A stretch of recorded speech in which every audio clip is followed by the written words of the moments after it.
सबल टॉक्स का ये पहला पॉडकास्ट जिस पर हम बात करने वाले हैं शिक्षा पे चर्चा। परीक्षा पे चर्चा तो सब करते हैं, लेकिन शिक्षा पे चर्चा कोई नहीं करता है। शिक्षा ठीक होगी तो परीक्षा ठीक होगी।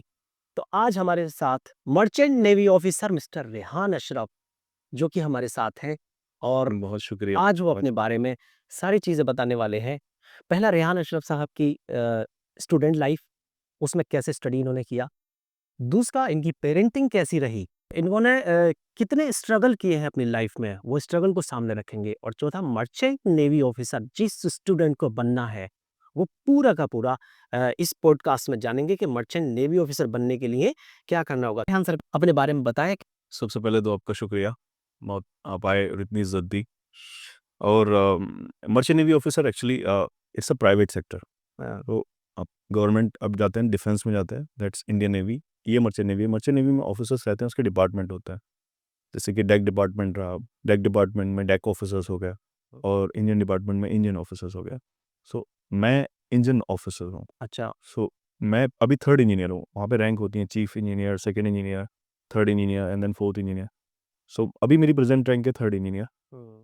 सो बेसिकली हम जो कॉमनली बोल देते हैं कि हम वी आर इंजीनियर ऑफिसर्स, और डेक वालों को बोल देते हैं हम डेक ऑफिसर्स। या फिर कॉमनली अगर बोलना है तो मर्चेंट नेवी ऑफिसर, जिसको नहीं पता कि we are at merchant navy officers.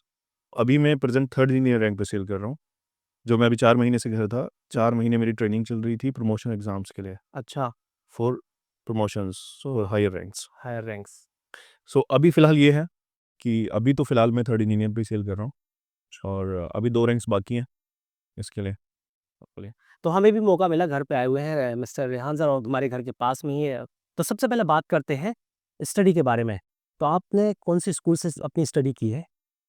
देखिए एक्चुअली मेरी स्टडी में पहले तो हमारे गांव में जो स्कूल है नेशनल पब्लिक स्कूल, मैं 6 क्लास तक यहाँ पढ़ा। उसके बाद मेरे ताया वहाँ रहते थे दिल्ली। तो पापा को पढ़ाने का बहुत शौक था, तो कि अच्छी एजुकेशन मिले। तो फिर मैं दिल्ली में 1 साल पढ़ा, लेकिन वहाँ जम नहीं पाया, रह नहीं पाया। मैं होम सिक बहुत था पहले से। फिर भी ऐसा प्रोफेशन चुना है, वो बाद में बताऊंगा क्यों। मैं 7th क्लास तक दिल्ली में पढ़ा, फिर मैंने 8th क्लास में आकर एडमिशन लिया मॉडर्न पब्लिक स्कूल में, यही वाला। आप जब क्लास में थे, तो क्लास में रहते हुए आप किसी भी टॉपिक को वहाँ समझते कैसे थे? वही मैं कहूँ ना कि शुरू में जब आप किसी एक फेज़ से जाते हो, पूरा आपका एनवायरनमेंट हिंदी मीडियम में रहा हो, फिर सब कुछ आपको इंग्लिश में आ जाए, तो फिर हमें बहुत ज़्यादा डिफ़िकल्टीज़ होती थी। स्पेशली जब न्यूमेरिकल्स की वैल्यू आती थी, 9th क्लास से न्यूमेरिकल शुरू हुए। अब न्यूमेरिकल्स को जब तक आप समझोगे नहीं तो आप कर ही नहीं पाओगे आप। तो यहाँ सवाल है, न्यूमेरिकल को समझना है कि उसकी थ्योरी को समझना है? एग्ज़ैक्टली वही चीज़ है, जब आप तक आप थ्योरी नहीं समझोगे। Theory some I I mean base तो आपको समझना पड़ेगा। तब न्यूमेरिकल आया, न्यूमेरिकल में जो भी इतना लंबा सब उसमें लिखा रहता था कि ठीक है, अ train is travelling with this much of speed and another train is coming from that. तो फिर जब भी कुछ करोगे पहले उसको समझना पड़ेगा ना, एटलीस्ट हो क्या रहा है उसमें। तो थ्योरी समझोगे तभी आपको उसकी जो न्यूमेरिकल वैल्यूज़ हैं, हाँ भाई ये क्या-क्या है, स्पीड है, तब समझ आएगा। तो फिर वो समझना ज़रूरी होता है। तो मैं मानता हूँ कि अगर किसी भी आई मीन किसी चीज़ को भी समझना है, मोस्टली आप किसी भी सब्जेक्ट को ले लो, आजकल तो मोस्टली इंग्लिश है, तो सारे सब्जेक्ट इंग्लिश में हैं। अगर आपको इंग्लिश नहीं आती तो सच में आप लैग करोगे।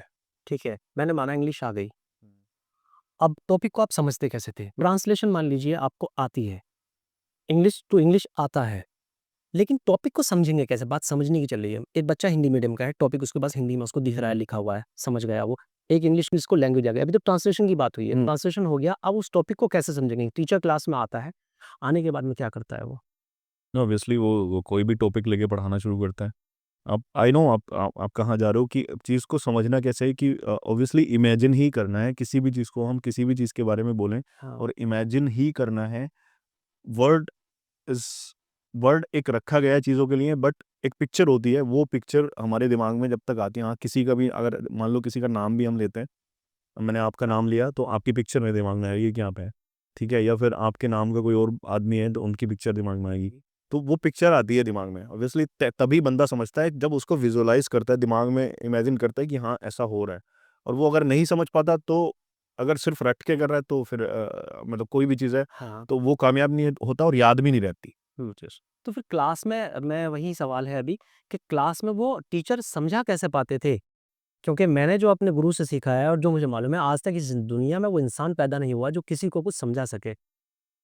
नहीं सिर्फ इन्फॉर्मेशन दे सकता है। वो हाँ इन्फॉर्मेशन ट्रांसफ़र कर सकते हैं, जो उनके पास इन्फॉर्मेशन है वो ट्रांसफ़र की और दूसरों ने ली। हाँ, सो वो समझाते कैसे थे? मैं नॉर्मली मैं थोड़ा-सा मतलब इस क्वेश्चन में कन्फ्यूज़ सा हो रहा हूँ, लेकिन मैं आपको आपके पॉइंट तक पहुँच रहा हूँ। आपको समझ कैसे आता था वो? हमें समझ क्या वही एक चीज़ है कि अगर कोई भी सब्जेक्ट है, किसी को भी समझना चाहते हैं, किसी भी टॉपिक को समझना चाहते हैं, तो ऑब्वियसली उस चीज़ को हम इमेजिन करेंगे कि एक्चुअल में हो क्या रहा है, ठीक है। ठीक है? अगर आज आप पॉस बता रहे हैं, उस वक़्त आप कैसे करते थे? मैं उस वक़्त की बात कर रहा हूँ। देखिए उस वक़्त बहुत आप जब हमने शुरू में तो हमने वही था कि ठीक है, उस पॉइंट को हम नहीं ले रहे कि हमने जब हमें नहीं अच्छे से इंग्लिश आती थी, तो हमने रट-वट के भी काम चलाया है, ठीक है? लेकिन जब समझ आने लगा, हाँ, क्योंकि फिर हमेशा रट के काम नहीं चल सकता।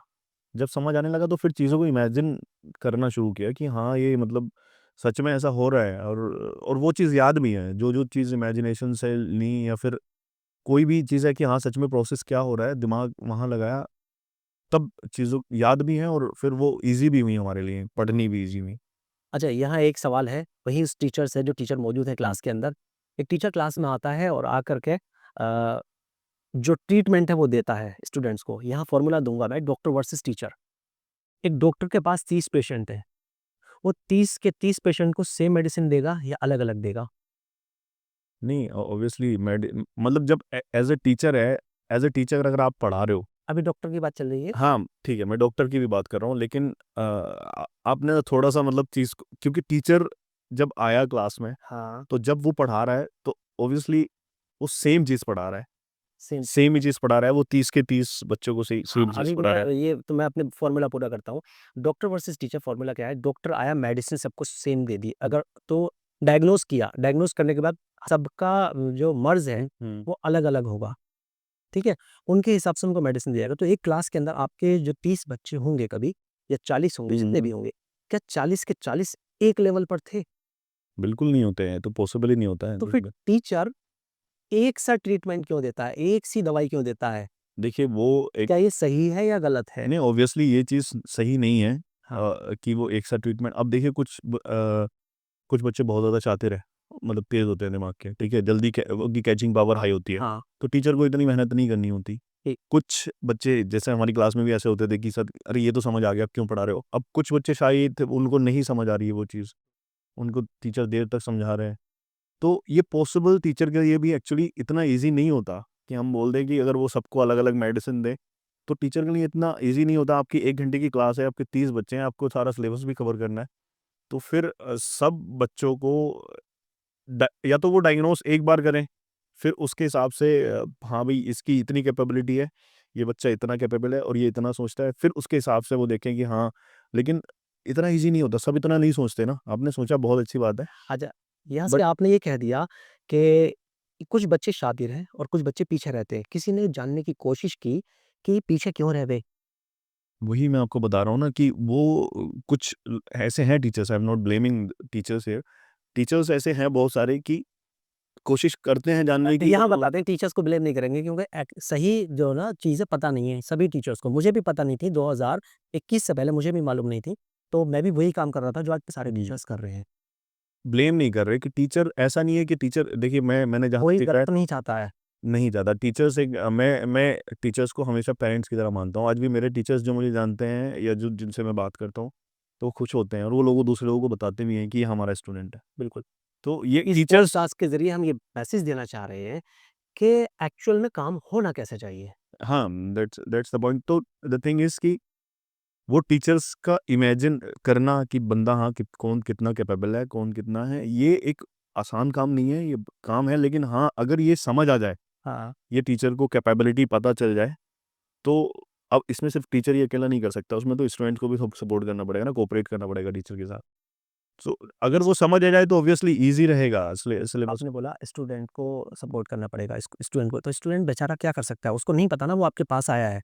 स्टूडेंट कैसे सपोर्ट कर देगा? स्टूडेंट कैसे बता देगा मुझे ये चीज़ें हैं, ऐसे-ऐसे करनी है? क्योंकि वो डायग्नोज़ तो डॉक्टर को ही करना है ना, प्रॉब्लम क्या है? वो पकड़नी है, प्रॉब्लम को पकड़ना है, क्योंकि प्रॉब्लम होती रूट में है और दिखती फ्रूट में है। नहीं बहुत अच्छी बात बोली आपने कि होती रूट में, दिखती फ्रूट में, लेकिन हर कोई कहाँ देखता है? फ्रूट देखता है या रूट देखता है? ऑब्वियसली फ्रूट ही दिखेगा। ये देखते हैं अमरूद है, अमरूद के अंदर कीड़े आ गए। इस पर दवाई अगर मैं 10 साल तक भी डालूँ तो क्या कीड़े जाएँगे? नहीं खराब ऑब्वियसली क्यों होगा? अमरूद अमरूद अमरूद खराब होगा, कीड़े जाएंगे नहीं जाएंगे। अगर यही दवाई रूट्स में डाल दी जाए तो ठीक क्या हो जाएगा? रूट ठीक हो जाएगा। अब ये कोई रूट पकड़ने की कोशिश कर, अच्छा ये चैलेंजिंग काम है। और एजुकेशन में बीच में बता दूं, एजुकेशन 1 to 1 का काम है। एजुकेशन ये 1 to many का काम नहीं है। तो वही मैं आपसे कह रहा हूँ ना, आप ये बताओ ना, इतने सारे बच्चे हैं, एक टीचर है, उसको स्कूल में कितनी सारी क्लासेस लेनी है। एक स्टूडेंट है, मान लो कि उस एक टीचर 4-5 क्लास ले रहे हैं, 4-5 क्लास ले रहे हैं, उसमें उनके हो गए 200 स्टूडेंट्स। ठीक है। अब 200 स्टूडेंट्स पे बहुत डेडिकेटेड टीचर अगर रहेंगे, और डेडिकेटेड नहीं भी होंगे, अपनी ड्यूटी ठीक से भी करेंगे, तब भी it's not that much easy कि आप किसी वो रूट्स का पता लगा 100 स्टूडेंट एक क्लास में हो गए, मतलब नहीं, मैं उनके बोल रहा हूँ, अलग अलग क्लासेस ले रहे हैं वो, 10th में ले रहे हैं, 12th में ले रहे हैं। आपने जो बोला 200 स्टूडेंट हो गए, तो पहली बात तो ये है कि पीरियड की बात करते हैं, स्कूल में 6 से 7 पीरियड लगते हैं। ठीक है, आपके पास एक कॉल आती है, इसको एग्जाम्पल से बताता हूँ। कॉल आती है, हेलो रेहान सर, मैं ना वो, फोन कट जाता है।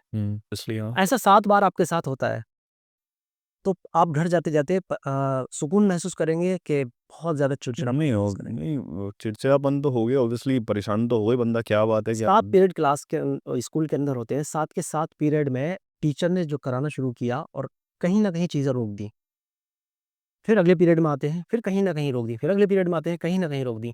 इस तरह से वो 200 स्टूडेंट तो देखेगा। अब 1 टू 1 की जो आप बात कर रहे हैं कि वो कैसे करेगा उन 200 स्टूडेंट्स को, तो ये तरीका है ही नहीं। पहले तो पूरे सिस्टम को चेंज करना पड़ेगा।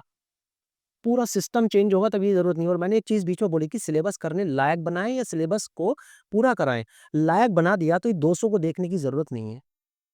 नहीं, वही वही अब मैं पॉइंट है, आप लाइक वो बनाएंगे कैसे? आप ये बताइए, अच्छा 200 को का हैंडल कैसे किया जाएगा? ड उसमें एक टीचर एक क्लास में परमानेंट हो गया। ओके। और अगर हम 8th तक की बात करें तो जब आप हैं 8th तक आपने पढ़ाई की है, तो आपको 8th तक सारे सब्जेक्ट आने चाहिए।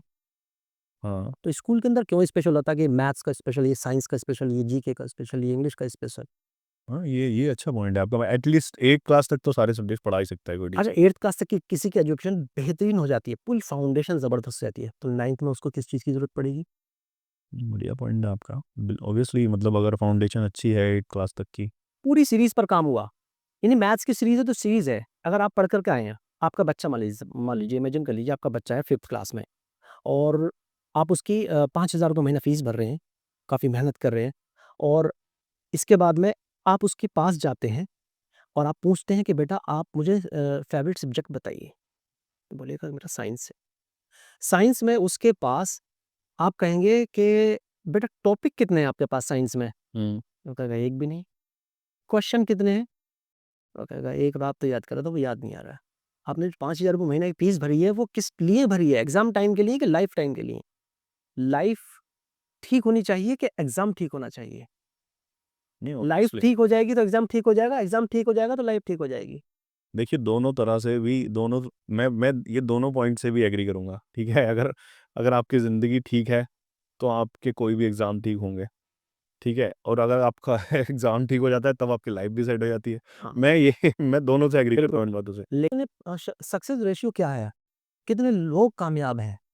नहीं, वो मैं यही मानता हूँ, जो सही आई मीन ये नहीं कहता कि बहुत सारा ऑब्वियसली बहुत सारा पढ़ना तो पड़ता ही है, लेकिन पढ़ाई के साथ-साथ जो बंदे समझ जाते हैं, जो जिनकी फाउंडेशन बड़ी अच्छी हो जाती है, उनके लिए ईज़ी हो जाता है। वो फाउंडेशन ही तो बात मैं करना चाह रहा हूँ, वो फाउंडेशन नहीं बनाते टीचर, वो 2, 4, 5 बच्चे ही अच्छे होते हैं, वही पेरेंट्स मीटिंग में दिखाए जाते हैं, वही हर प्रोग्राम में दिखाए जाते हैं, हर जगह वही 5-6 बच्चे उन्हीं के बोर्ड लगते हैं। लेकिन जो क्लास के अंदर 30 बच्चे थे, उन 30 में से 5 तो ठीक हो गए, लेकिन 25 का क्या होगा, वो किसी ने सोचा? नहीं, आपने बड़ी अच्छी बात की, ये पॉइंट मैं सच में मैं वैलिड मानता हूँ। मैं ये मेरा पॉइंट ऑफ व्यू भी है कि, और मैंने ये कभी नहीं सोचा इस चीज़ के लिए। हालाँकि बहुत सारे जो छोटे स्कूल्स होते हैं, छोटी क्लासेस को तो एक टीचर दे दिया जाता है, छोटी क्लासेस को तो परमानेंट एक, लेकिन 8th क्लास तक टीचर्स सबके पास नहीं होता है। तो अगर रहे तो ऑब्वियसली जब एक क्लास एक टीचर के पास रहेगी, तो वो रूट कॉज़ तो पता लगा ही लेंगे। बिल्कुल। और सबसे पहले काम होता है आपको कि जब तक एक बच्चे के पास स्किल्स नहीं होंगी, स्कूल है स्किल के लिए है और कॉलेज है नॉलेज के लिए। 12 स्किल हम सिखाते हैं पहले, उसके बाद वो सिलेबस को पूरा करने लायक बन जाता है और जब वो लायक बन गया, तब फिर किसी टीचर की ज़रूरत ज़्यादा नहीं पड़ती, 20% टीचर की ज़रूरत होती है वो चेक करने के लिए, वेरीफ़ाई करने के लिए, हाँ ठीक है, हाँ बढ़िया चल रहा है, ठीक है। और उसके अंदर कॉम्पिटिशन वाली भावना खत्म की जाती है, कोऑपरेशन डाला जाता है, क्योंकि कॉम्पिटिशन जानवरों के लिए होता है, कोऑपरेशन इंसानों के लिए होता है। आपने क्या इम्प्लीमेंट किया है? मतलब आप कैसा देखने को मिल रहा है आपको इम्प्रूवमेंट? इम्प्रूवमेंट पूरा मेथड बता देता हूँ अभी यहाँ पर। अ, हर एक बुक के 4 कंपोनेंट्स होते हैं, थ्योरी, पिक्चर, एग्जाम्पल, क्वेश्चन। इसके अलावा कुछ नहीं होता है। तो थ्योरी, पिक्चर, एग्जाम्पल, क्वेश्चन, इन सबको राइटर बनाता है, टीचर परोसता है, बच्चा खाता है। अब हमारा जो करने का तरीका है, हमारा है यहाँ हुआ खाने वाला, और हम जो कर रहे हैं वो बनाने वाला। यानी हर एक चीज़ को खुद से बनाएगा। बनाएगा कैसे? पहले टॉपिक को पढ़ेगा, टॉपिक को पढ़ने के बाद में यानी रीड द टॉपिक, उसके बाद में उसकी मैक्सिमम पिक्चर्स बनाएगा। उन पिक्चर पर क्वेश्चन बनाएगा, और क्वेश्चन बना करके उसको एक्सप्लेन करेगा किसी को, फिर टीचर को एक्सप्लेन करेगा, उसकी वीडियो शूट करेगा और उसका एक प्रोजेक्ट बनाएगा। ये एक पूरा प्रोसेस है, इस प्रोसेस से बच्चा गुज़रता है, और फिर तभी हम कहते हैं कि पढ़ने-पढ़ाने का एक ऐसा अद्भुत मेथड जिसमें याद करने और रिवीज़न करने की ज़रूरत ही नहीं पड़ती। तो ऐसे बच्चे हमारे पास हैं जिनको याद करने और रिवीज़न करने की ज़रूरत नहीं पड़ती। आप कुछ नहीं तो चैनल पर देख सकते हैं। नहीं, मैं आके लाइव एग्ज़ाम्पल देखूँगा, कैसे आपकी अकेडमी आऊँगा मैं। सी ज़रूरत यू पर स्टूडेंट्स। ज़रूरत नहीं पड़ती है, ये सारी चीज़ें हो रही हैं। उसकी में जो बात चल रही थी कि आपने क्लास में तो टॉपिक को समझना आपको उस टाइम में नहीं मालूम। तो टॉपिक समझने का तरीका मैंने बता दिया है, किसी के साथ भी अप्लाई करके देखना कि ऐसे अगर उसको ये सारी स्किल्स आती हैं, तो वो थ्योरी को पढ़ेगा, पिक्चर्स बनाएगा, बना करके उसके पिक्चर्स बना करके क्वेश्चन बनाएगा। हर एक थ्योरी का पिक्चर पॉसिबल है बना। पॉसिबल है। ये सवाल करते हैं सबके पॉसिबल, क्योंकि आप मैथ्स में बोलेंगे यार इसकी कैसे बनेगी? बोल लेंगे। मैथ्स में पहले सिचुएशन होती है कि इक्वेशन, हुँ।